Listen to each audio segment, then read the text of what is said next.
Hey there, my fellow merchants, Rhadamant here. Thank you for tuning in to Mount and Blade 2 Bannerlord, Lords of the Forest.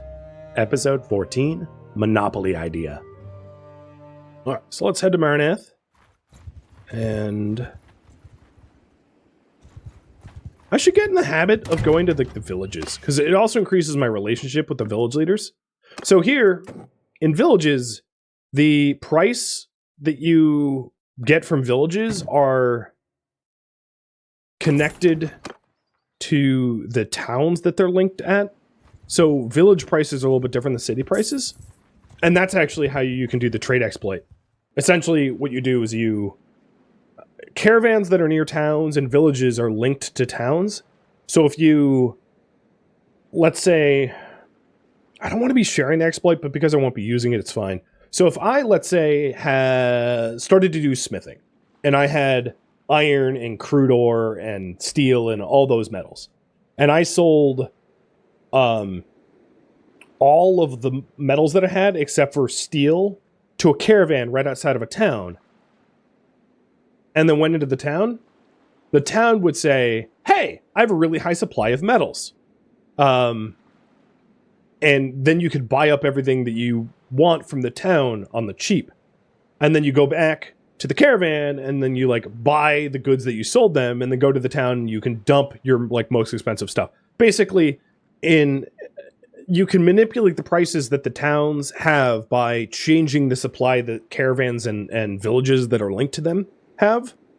And it's like a feedback loop exploit, which allows you to get an insane amount of trade points, but it's totally not legit. All right, we're back, leveled up, and I am going to give him tactics. What I'm trying to do... Oh, and he also get a attribute point, so I'm going to give him cunning as well. I'm trying to design my current caravaneers to become future party leaders. In other words. Oh, jewelry. So here, if I sell jewelry, if I sell one piece of jewelry, I get 307. If I sell two, I get them both at 279. And as the more I sell, the more the price dumps. So even keeping one jewelry on me, or two jewelry on me, I get more bang for my buck. And because your trade skill levels up from the profit you make from the trade, sometimes it's better not to sell a whole stack, although that is what I've been doing, just because it's more convenient. And faster. Trying to be a perfect trader is maybe a little bit more effort than it's worth. Alright, I can sell that at Pencanock. But yeah, that's a pretty good yield here. And as a result, it gave me 2 trade points. Is this easy to learn and worth playing still? The combat mechanics are pretty easy to learn. The governance mechanics, less so. But you don't really get into the governance until you're 50 hours into the game or so. If you're brand new, that is. So yeah, for a brand new player, it's very learnable.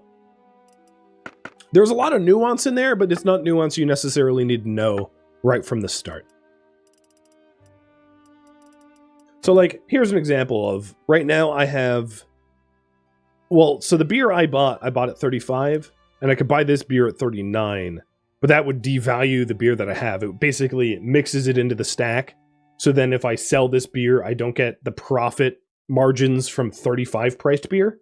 So it's probably best if I leave this beer alone, because I can't buy it as cheaply. So the businesses here in Maranath, because you wanted me to buy a workshop here. There is a brewery, a wine press, and a smithy. Maranath is connected to iron ore. Oh, it's 4 villages. So grain, grapes, iron ore, and clay. So there isn't a pottery here for the clay, but there is the brewery for the grain, and the wine press for the grapes, and the smithy for the iron ore. Currently, if you're wondering, I own, if it makes any difference, I own a wine press and a pottery shop. So what workshop to buy at Maranath? There was a brewery, wine press, or smithy. I do believe that... So, big strategy, before you vote. Big strategy here, you can also corner the market on things. I think it's worth mentioning. And I'll explain. The workshops that I own, what I can say is I can tell my workshops not to sell things. To basically not put things on the market. So, I'll give you a for instance. If I buy up all of the wine presses around me, and I'll even close this vote. Because I can sell workshops and start to try to corner the market on things. That is a strategy that I hadn't thought of until now. Let's say I buy up I buy up workshops that are in towns around silver mines. Because there are far fewer silver mines and silver mining towns on the map than there are like grain and grapes and things like that. And then I tell my workshops not to sell jewelry anywhere. The supply for jewelry will plummet. And then I can go to my workshops, take the jewelry, because it's mine. It's the jewelry that I made with my workshops. Granted, my workshops won't be making a profit necessarily. And that jewelry, then I can sell myself, and everybody wants it because I've effectively monopolized the production chain for jewelry. So I could buy here in Maranath. So I think that's worth pulling on. Should I buy a workshop here in Maranath? Or try to corner the market on a rare good? Now, with that said, I would likely own non-Battanian workshops. It's a personal preference of mine to own Battanian workshops, but it isn't a rule or requirement. I could buy the silver workshops. I think silver's probably the easiest because it's the rarest material. I can try to think of other ones as well.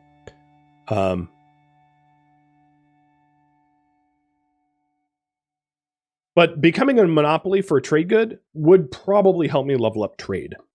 That would be the real benefit, because if I control the supply and demand, well, I can't control the demand exactly, but if I can control the supply, I can essentially decide, well,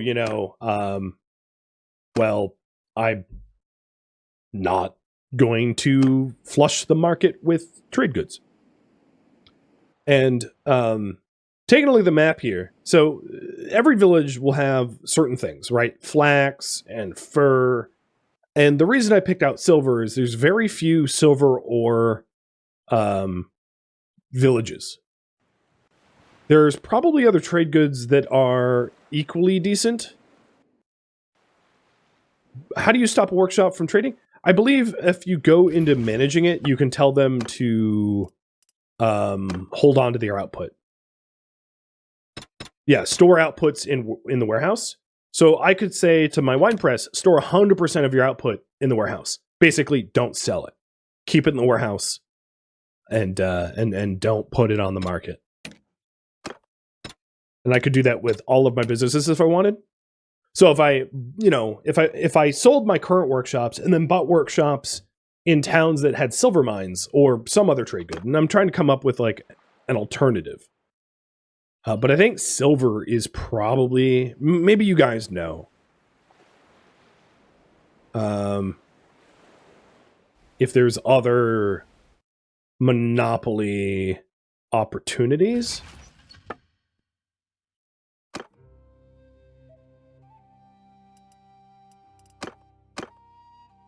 Are there any upcoming games that I'm really looking forward to? Oh man, like dozens.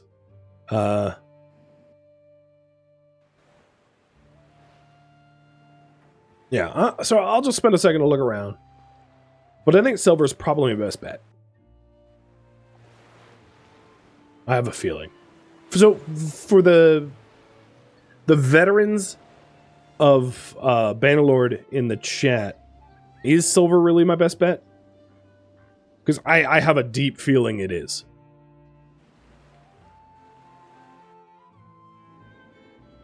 I think it's... Because some trade goods are rare, like, for instance, salt, right? There's not a lot of places that sell salt, but there's not a business that really is driven with salt.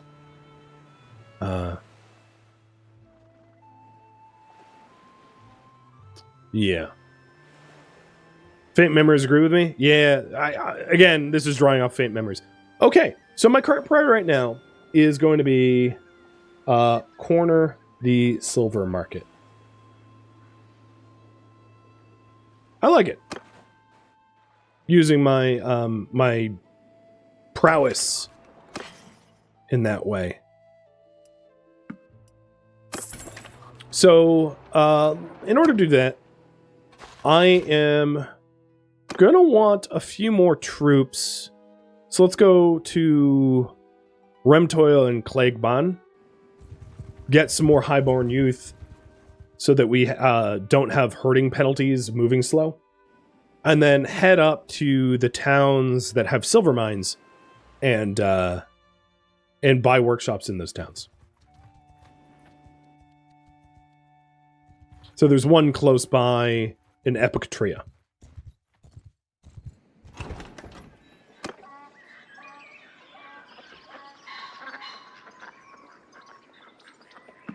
I'm going to buy the lowest level troops that I can, because I can level them up myself. Alright. Wow, I still have herding... Oh, right, because I have all those cows. Alright, before that, I might want to offload the cows that I have. Back to Dern.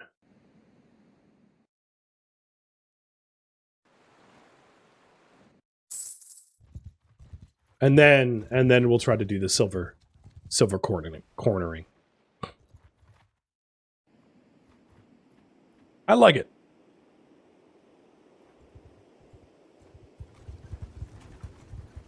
We're going to be a silversmith.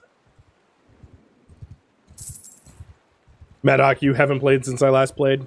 Yeah, I do remember that being a valid strategy, but it's like so long ago.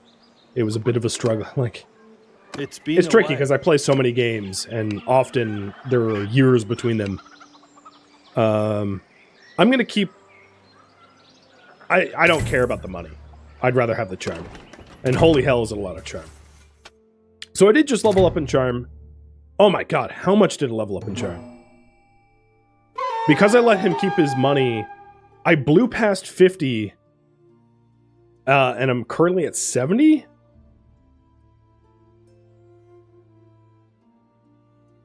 Or no, I'm at 50. Wait, I'm reading it. No, I'm not reading it. Yeah, no, I hit 50. Okay, I'm reading it wrong. Charm, you are going to be able to decide. So, here we go. +1 renown and influence for each issue resolved. Basically, completing quests. For me as a person. And then the party leader bonus is +1 relation for random notables when an enemy lord is defeated. The other is +30% influence from battles and +1 relation with random lord in kingdom when enemy is defeated.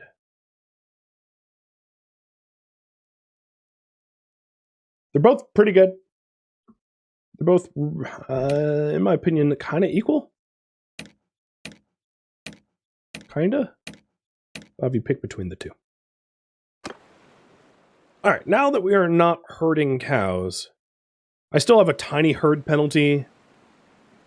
But I can go to Ivith or Abcomer and get a few more highborn youth, losing the herding penalty and then buying up the silver mines. Or buying up the production for the silver mines. Oh, there was a cow here. Dang it.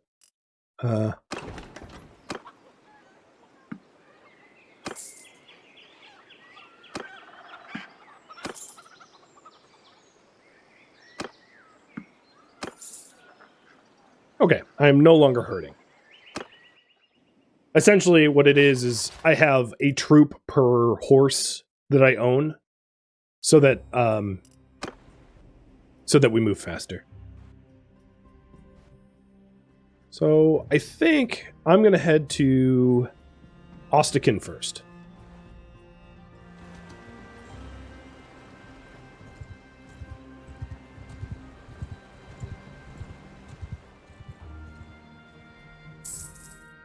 Is there I was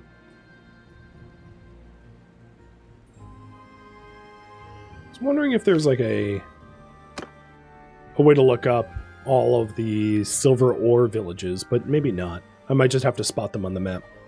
The thing is, I can't own as many workshops as there are silver villages anyway, so it's moot until I get higher level, but it will, I think, eventually pan out.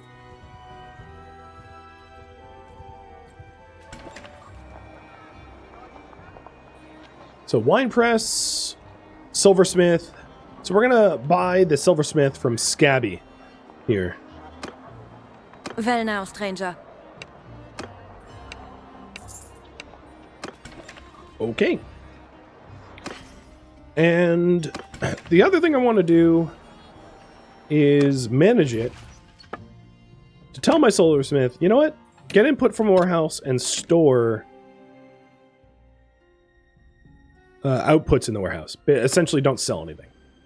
And I'm going to go pick up some silver ore from Sindriak myself and stick it in the warehouse just to get production started.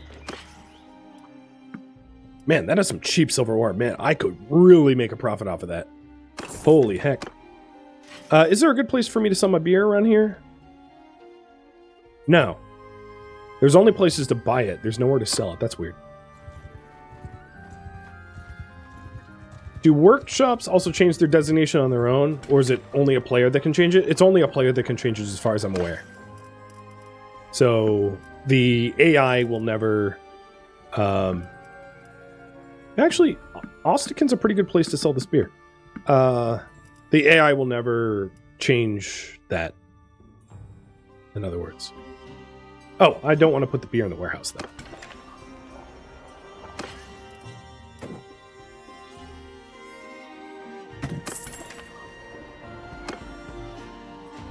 Okay, so that's one silver mine. The other one was an Epicatria that I identified. So let's head over to Epicatria. Kind of a haul, but... And then I only need to find one more, because I can only own a maximum of 3 workshops. There's going to be more silver towns than workshops. That's fine. It's an eventual goal. So there was one in Kuzedi land that I saw. We could head there. Oh, here we go. Onira. So we'll head to Onira after Epicatria, because Sagalina has a silver mine. Check on Danny. Thank you for the reminder. I forgot about Danny. Or Denny.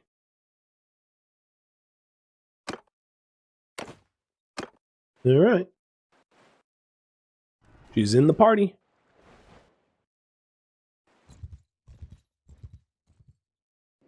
And I'm gonna, Oh, Vostrom. As an uprising. Interesting. You guys want renown for defeat, the top one. So renown and influence when resolved and random notables in the kingdom. Got it. I think what I'm going to do is wait to start the caravan with Denny. Because it would... I'm going to sell this camel, I think. Because buying up these workshops are going to cost me a good penny. And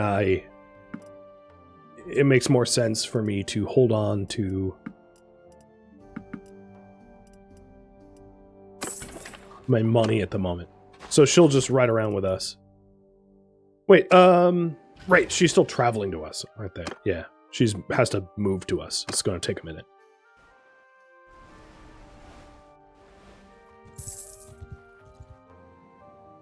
Oh, right. Yeah, there's a silver mine here at Carbanseth. Hold on a second. That I totally overlooked.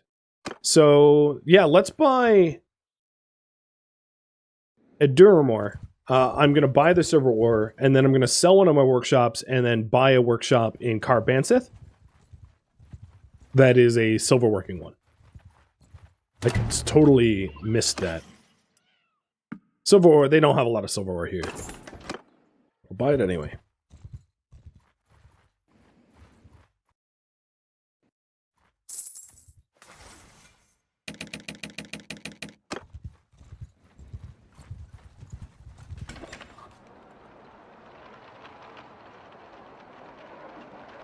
So, Urgion the Silversmith, I'm going to put you out of business. So in order to do that, I am going to sell the pottery shop.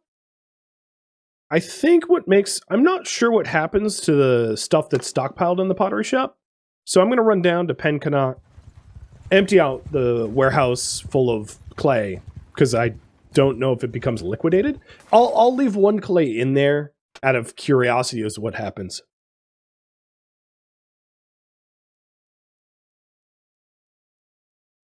And I did level up in stewardship, so you're going to pick between those two. So quartermaster, minus 10% food. Wow, I can't spell today. Consumption. And minus, and that's it, because I'm never going to be a governor.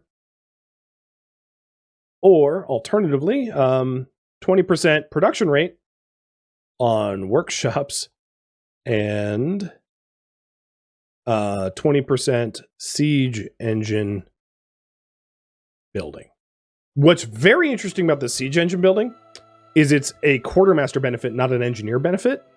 So even if I have an engineer, I still get a bonus from that. This one's kind of a no-brainer as far as I'm concerned.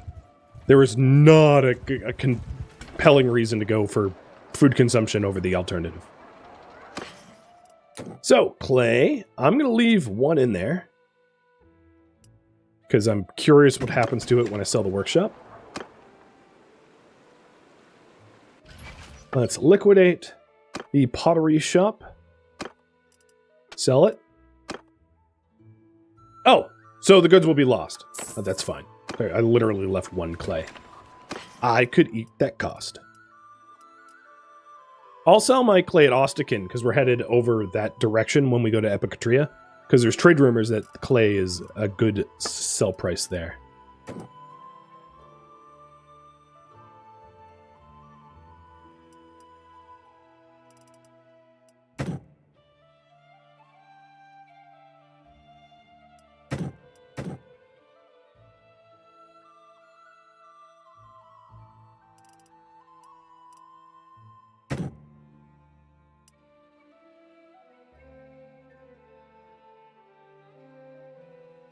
That's not a good price. Okay. There's an arena fight here. I'm just going to enter it real quick. For a tier hung. Doesn't look too bad. I'm using two-handers though. But maybe a companion can use it.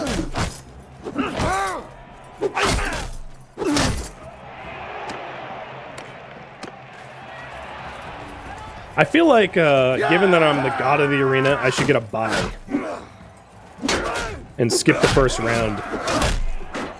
That'd be a neat feature.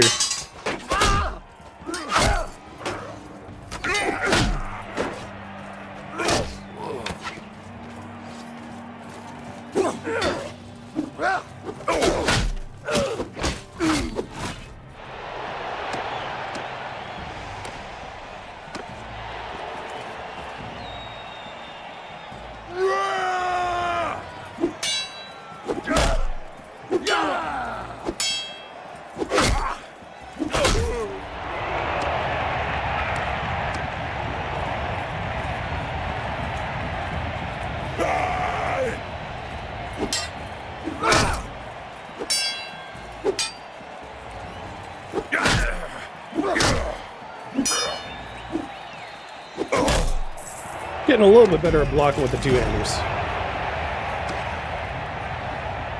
Is this a better blade for anyone?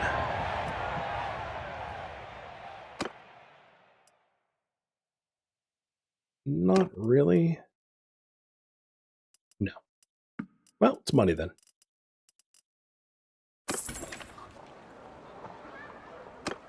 Alright, so now we have a free workshop slot. And we'll head over to Carbanseth and buy the silversmith.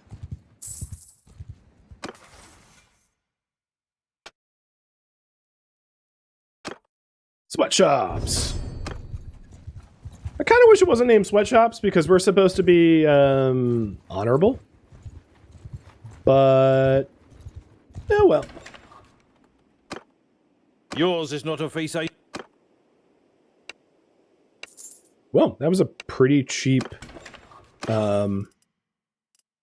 price that I was offered. So we dumped our goods in the warehouse, and then get input and keep output. Now there is a... Wait, why would it be halted when I have stuff in the warehouse? Whatever. Okay. I should have enough money to buy the... Oh, that's for Rote. What's closer? Rote or Epicatria? Probably Epicatria is slightly closer.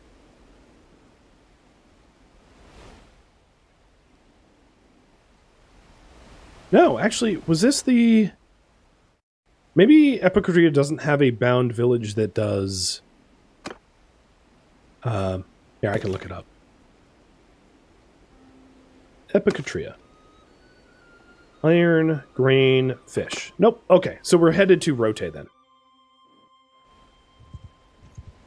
I don't know why I thought it was Epicatria. But yeah. Gersegos is bound to Rote. Oh, and I gained a level.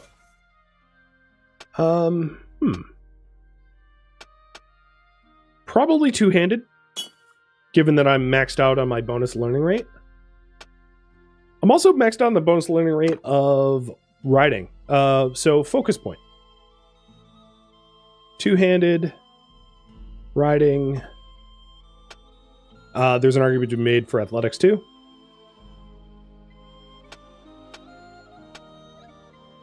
I still have some wiggle room on stewardship, but I can add that as well. Because stewardship is a really, really important one for when you're leading big armies. Because it's the skill that drives army size the most.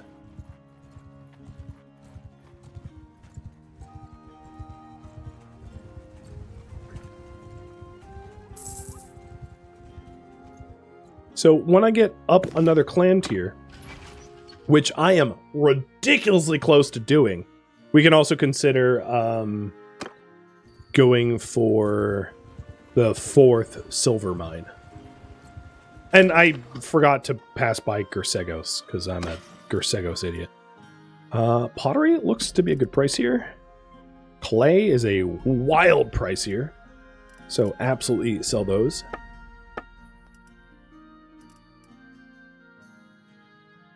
It's kind of cheap beer. Yeah, there's another trade price. Point, rather.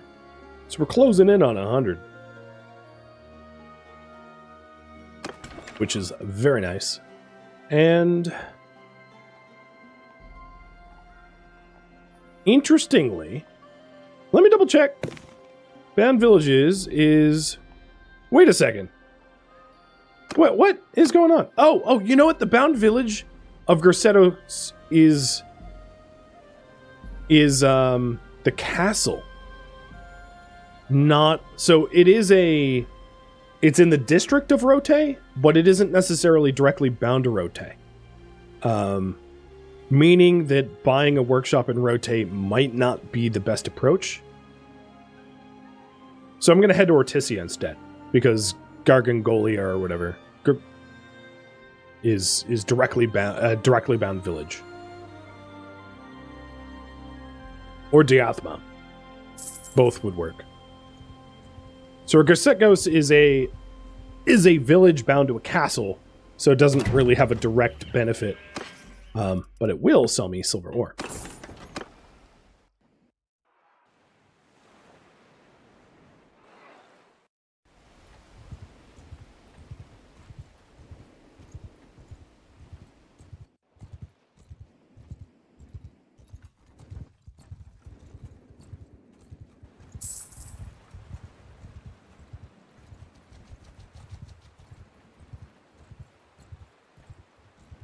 Oh, man, I would love to beat the rebels of Sargot and own it. That's another, like, lofty goal. Denny is finally back, yeah.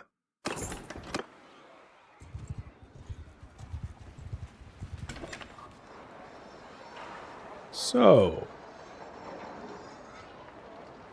interestingly, there's a pottery shop, a wine press, and a brewery. So I'm going to buy any of them that is the cheapest. So 30,000 for Potter. Welcome, stranger. 30,000. Oh, are they all the same price? Yeah, you want... Okay, they're all the same price, and I don't have enough money for any of them. But I'm very close to having enough money, so I'm going to make my money in the arena. Get a Spatha, and I'll bet on myself.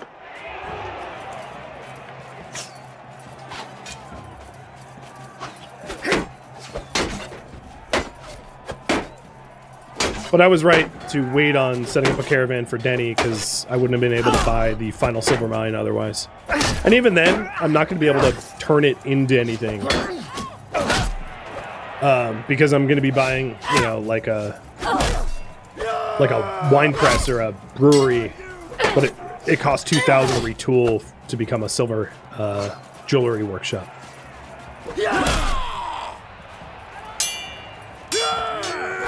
The alternative is the silver that I have that I've been stockpiling for my workshops, I could actually just sell on the market and make an immediate profit.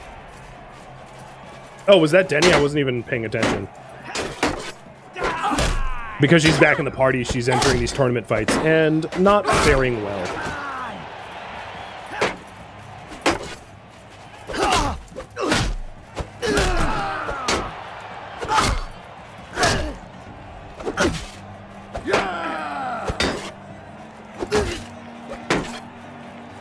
I wish there was like a better parry function where you could parry to counterattack. That way there'd be some skill and timing. Because there isn't really skill in timing. It's just like... Oh man, what, you cut your ear off like you're Evander Holyfield? That looked really close to your ear there.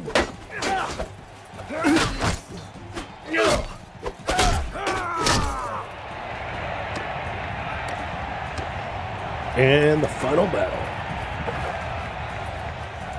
And this should kick me up to clan tier 3, too. If provided I win. Nothing gained if you lose. Which is surprising that there isn't like a runner-up benefit. Of like, well, you play second, like that's pretty significant, man. An arena fight.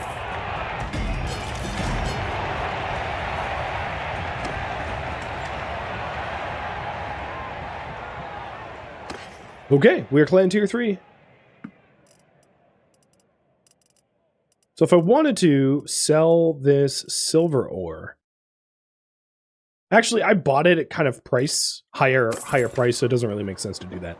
But I do just about have the money to buy that silver mine.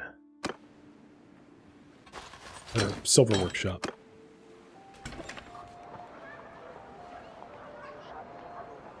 So I'm going to buy the brewery from this dude. Okay, I need like 300 more money.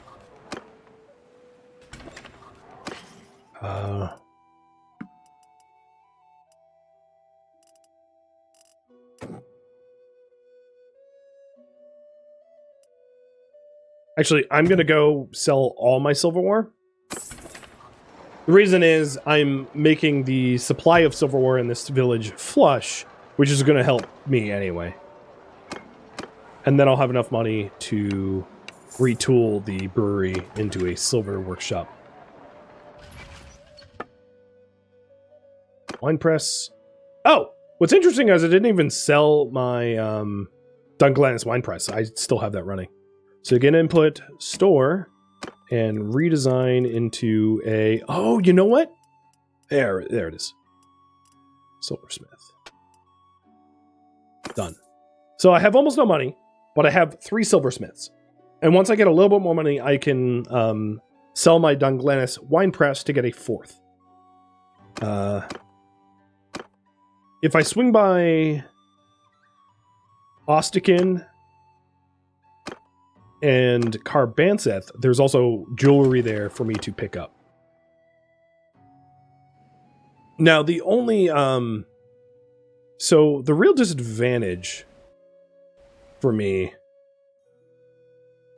is if and when I become a king, and we potentially go to war with the towns that I have workshops in, I'm not going to be able to manage them the way directly, because I'll have to like sneak into the cities. I mean, I could try to sneak into the cities, but that can be pretty tough. So in cases like that, what I can do instead is just allow them to not store in the warehouses and sell on the open market, and I'll still be making money there. And Stochastic Turtle, thank you for the bits.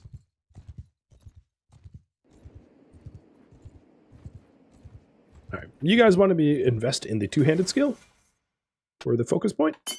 Done.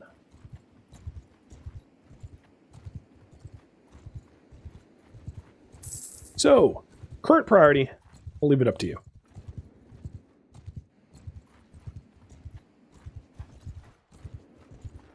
We are now Clan Tier 3. And as you can see, it's quite a bit of a grind to get up to Clan Tier 4. So I have gotten 360 renown so far, and we have to almost triple it. But the benefit of becoming a Clan Tier 4 is, as you can see, eligible to create a kingdom. That's what we've been working towards this whole time. So that's the goal. That's the big goal.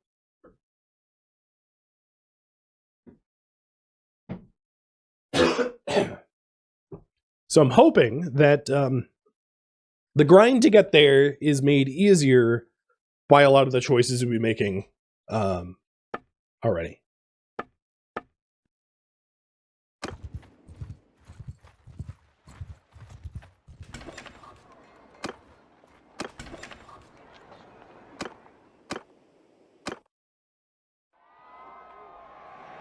Don't I lose a workshop in towns that I go to war with? You know, I might. I don't remember. Hope that's not the case. Yeah! It's also not relevant to me until I am Clan Tier 4 anyway.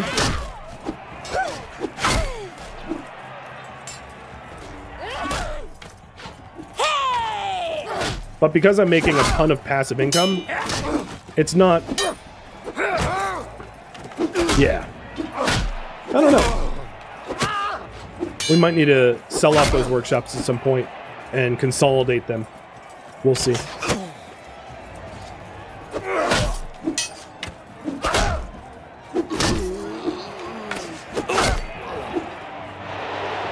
Yep. Denny's actually still in the fight. Her team qualified. So now she gets beat down again.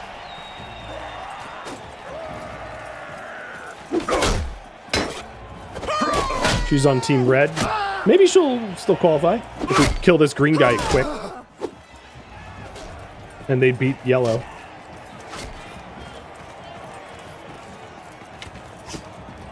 Yeah, they're still qualified for the next round. Here she is. Sorry, Dens. I'll make it swift. Get it? Because her name is... Never mind.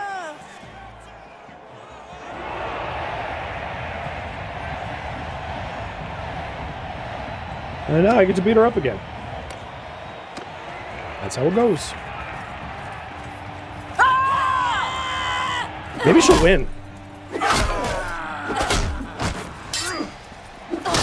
Nope. Definitely not. There was a small glimmer of hope. She made it to the semifinals. I mean, that's respectable. Granted, she did it because her teammate was, like, carrying her.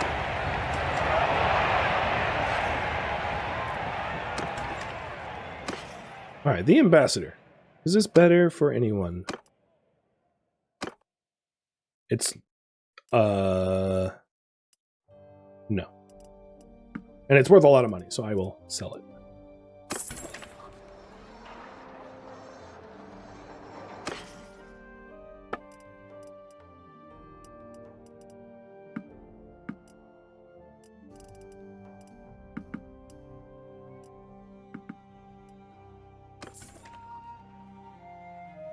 Thank you for tuning in to Mount and Blade 2 Bannerlord Lords of the Forest, which originally streamed live on Twitch, March 12th.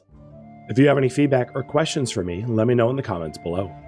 If you would like to catch a live stream of mine, Rhadamant.com has my stream schedule and countdown timers to upcoming streams. If you would like to join my online gaming community on Discord, Rhadamant.com has a link to it, as does the description of this video. Thank you so very much for watching, and a special thank you to my Patreon patrons, Twitch subscribers, and viewers like you that support the channel and made it all the way to the credits. Thank you so very much. I hope to catch you next episode or an upcoming stream. Farewell, my fellow Bannermen.